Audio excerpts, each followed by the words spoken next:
உலக சுகாதார நிறுவனம் ஒரு சர்வே எடுத்து ஒரு எச்சரிக்கை கொடுத்தாங்க. அதிகப்படியான இறப்புகளையும் இழப்புகளையும் உண்டு பண்ணக்கூடிய நோய் பட்டியல்ல எது இருக்குன்னு சொன்னாங்க? மன அழுத்தம் இருக்குதுன்னு சொன்னாங்க. நம்ம மக்கள் இல்லைன்னா என்னையா இருக்காங்கல்ல, அப்ப அவங்க என்ன சொன்னாங்க? நம்ம மக்களுக்கு இந்தியன் பீப்புளா ஸ்ட்ரெஸ்ட், அவங்களுக்கு நிறைய மன உளைச்சல் இருக்கு, ஸ்ட்ரெஸ் இருக்குன்னு சொல்லிட்டாங்க. ஓகே, உங்க பிள்ளைங்களோட என்ன பண்ண முடியல, போராடி கையை வச்சுட்டாங்களா? என் பிள்ளைகளோட போராடி முடியல, அப்படிதானா?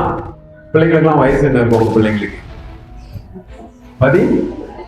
15 வயசு பிள்ளைகள் கூட தான் கடந்து இவ்வளவு மண்ணு கட்டி கிடைக்கலாம். கொரோனாவுக்கு அப்புறம் நம்ம மக்கள் செல்லு செல்லு செல்லு செல்லு செல்லுட்டு மூளை ஃபுல்லா என்ன ஆகி போச்சு? செல்லாவே ஊறி போச்சு. செல்லு செல்லு செல்லு செல்லுன்ட்டு ஆகணும். பிள்ளைகள் கேட்டா ஏன் படிக்கலன்னா செல்லு, பிள்ளைகள் கேட்டா ஏன் பேசல கேட்டா செல்லு, பிள்ளைகள் ஏன் கோவப்படுதுன்னா செல்லு, பிள்ளைகள் ஏன் சாப்பிட மாட்டேங்குன்னா செல்லு, பிள்ளைகள் ஏன் தூங்க மாட்டேங்குன்னா செல்லு, பிள்ளைகள் ஏன் பேச மாட்டேங்குனாலும் செல்லு. எப்பவுமே அதெல்லாம் மாற்ற போறீங்க? ஒரு டெக்னாலஜி வரக்கூடாதா புதுசா? இன்னும் அதையே குறை சொல்லிட்டு இருந்தீங்கன்னா அடுத்த 25 வருஷம் கழிச்சு இல்ல 20 வருஷம் கழிச்சு ஆன்டி மொபைல் டிசார்டர் AMDன்னு ஒன்று கேட்டகரைஸ் பண்ணுவாங்க. என்னது? Anti mobile disorder. Cell phone use பண்றவங்களை பார்த்து நீங்க கோவப்பட்டீங்க, செல்போன் யூஸ் பண்றாங்க என்கிட்ட பேச மாட்டேங்கிறாங்கன்னு சொன்னா யாருக்கு மருந்து மாத்திரை கொடுப்பாங்க? ஏன் 30 வருஷத்துக்கு முன்னாடி நீங்களும் நம்மளும் குளிச்சிட்டு இருக்கிறத எட்டி பார்த்தா அவனை என்ன சொல்லுவாங்க? பொறிக்கின்னு சொல்லுவாங்க, அப்படிதானே? தூக்கி கொண்டு போய் ஸ்டேஷன்ல வச்சு வெளுவில எடுப்பாங்க. இன்னைக்கு பொம்பளை பிள்ளைகள் குளிக்கிறதையும் குதிக்கிறதையும் வீடியோ எடுத்து போடுறதா இல்லையா? குளிக்கிறது குதிக்கிறது மட்டுமா, குடிக்கிறது கொஞ்சிறது குழாவுறதையும் சேர்த்து போடுறாங்களா இல்லையா? அதெல்லாம் சகஜமாயிட்டு இருக்கு. அப்ப அதெல்லாம் நம்ம என்ன பண்ணி ஆகணும்? சகிச்சுக்கிடணுமா? வேற வழி இல்லைல்ல, அப்படிதானா? நமக்கும் செல்ஃபிக்கும் சம்பந்தமே கிடையாது. ஆனா டச் போன் வச்சிருக்கோம் பாத்தீங்களா?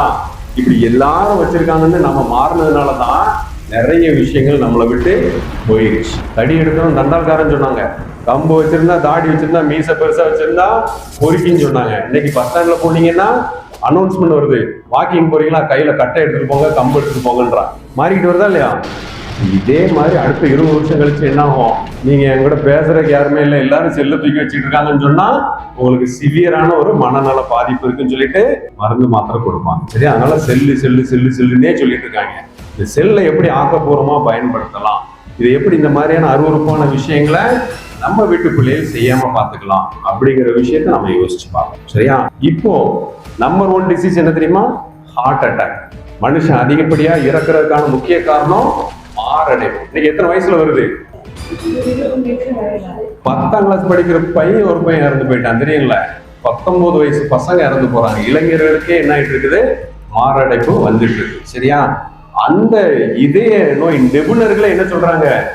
இவன் ஹார்ட் அட்டாக்ல சாகல, ஸ்ட்ரெஸ்னால ஹார்ட் அட்டாக் என்ன ஆயிடுச்சு வந்துருச்சுன்னு சொல்றாங்க. ஆக எல்லாரும் சுத்தி சுத்தி எதுக்குதான் கொண்டு வராங்க? மன உளைச்சல், மன அழுத்தம், மனநலம் சம்பந்தப்பட்ட பிரச்சனைகளையே கொண்டு வந்துட்டு இருக்காங்க. சரியா? மனநலம் சார்ந்த பிரச்சனைக்கு இப்போ முக்கியத்துவம் கொடுக்கணும் அப்படிங்கிறது ரொம்பவே அவசியமா இருக்கு. ஓகே, ஸோ உணவு விஷயங்கள்ல நம்ம பார்த்தோம் அப்படின்னா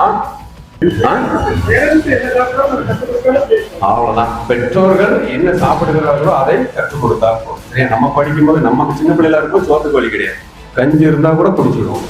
இப்போ நம்ம பிள்ளைகள் நாம எப்படி வளர்க்குறோம்? இட்லியா தோசையா, சட்னியா சாம்பாரா, எதை கொண்டு சாத்தணும்? என்ன இதெல்லாம் காரணம் யாரு? என்னங்க என்னமா? டிவி.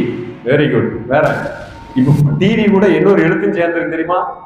டிவி இருக்குல்ல, இந்த டிவி கூட புதுசா இப்ப என்ன சேர்ந்திருக்கு? LED. பரவாயில்ல, எங்க மக்கள் இன்னும் அப்புறாணியாவே இருக்காங்க. அவங்களுக்கு தெரிஞ்சதெல்லாம் உழைக்கணும், பொண்டாட்டிக்க சம்பாதிக்கணும், பிள்ளைகளுக்காக கொடுக்கணும், அவ்வளவுதான் தெரியும். அப்படிதானா? இந்த மக்களுக்கு தான் என்ன தெரிஞ்சிருக்குது? டிவிக்கு பக்கத்துல கேன்னு ஒரு வார்த்தை வந்து பெரும்பாடுபடுத்திட்டு இருக்குங்கிறது யாருக்கு தெரிஞ்சிருக்கு? லேடிஸ் தான் தெரிஞ்சிருக்கு. ஏன்? வீட்டுக்கார விட யார்தான் பிடிக்குமா?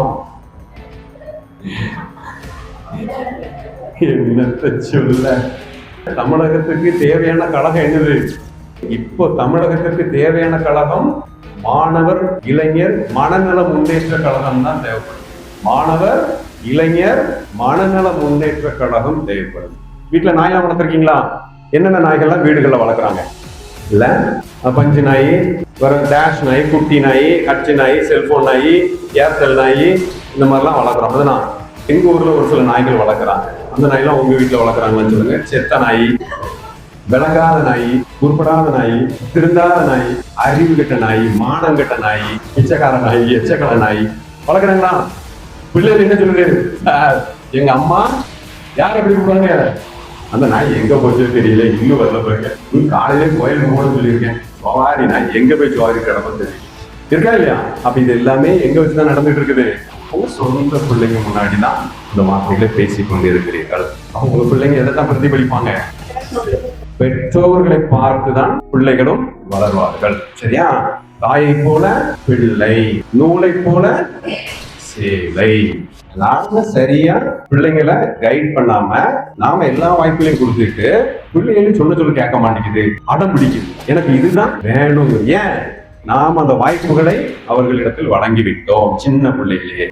உங்களுக்கு உங்க பிள்ளைகள் குறித்து பிள்ளைகளை வளர்க்கிறது சம்பந்தமா ஏதாவது சந்தேகங்கள் இருக்குது, என்ன பண்ணணும் அப்படின்னு கேட்டீங்கன்னா நான் ரெடி டு டாக். போதை மற்றும் மனநல சிகிச்சை மையம் நம்ம பெருமாள் புறத்துல வச்சு நடத்திட்டு வர்றோம். மனநலம் சார்ந்த அப்புறம் மது போதை சார்ந்த சிகிச்சைகளுக்கு நீங்க என்ன பண்ணிக்கலாம், உங்களுக்கு ஒருவேளை யாருக்கும் உதவிகள் தேவைப்படும் அப்படின்னா தொடர்பு கொள்ளலாம்.